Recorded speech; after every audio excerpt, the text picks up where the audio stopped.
Myla was born on June 27, 2012. She was born with multiple congenital heart defects. Over the course of the last 4 years of her life, she has endured 7 open heart surgeries.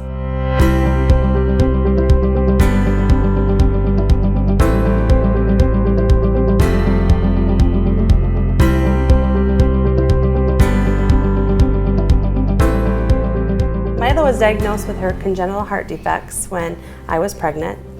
They were actually able to diagnose about 4 of her heart defects just at 28 weeks.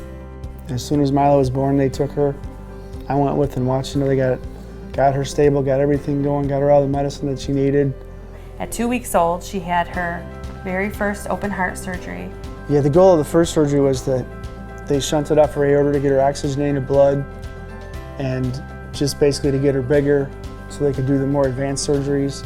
Because Myla's heart disease was so complex, she required multiple operations throughout her childhood.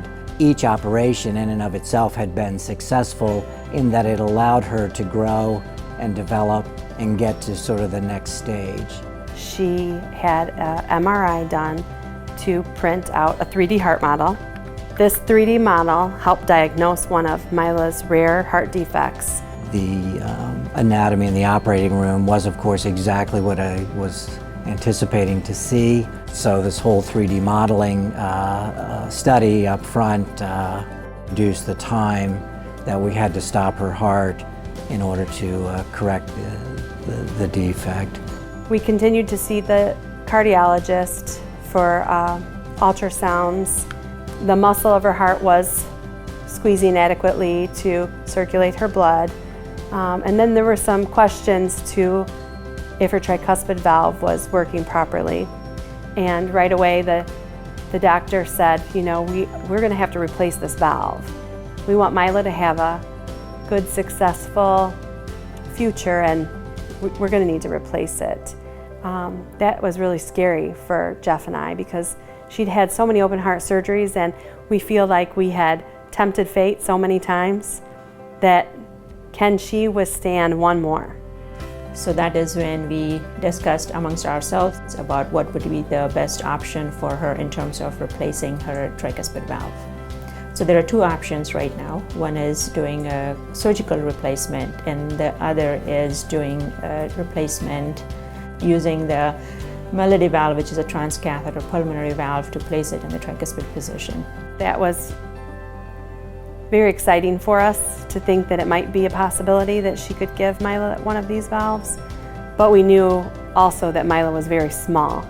I had to modify the Myla valve for her case because she is small, so her heart is small, and the Myla valve is long, so I had to fold one strut of the stent to be able to put it in her case, and it worked out great for her.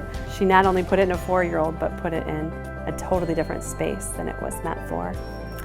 And the next day, Myla woke up, she ate, and we were told, you can go home. And we were like, no, we can't go home. It's only been a day. And the doctor said, no, it's functioning great. She can go home. So we went home, and I took Myla out of her car seat when we got home.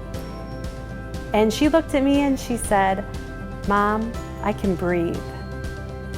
And I broke down. I cried so hard because just to think that my 4-year-old daughter knew the difference between a good breath and a bad breath.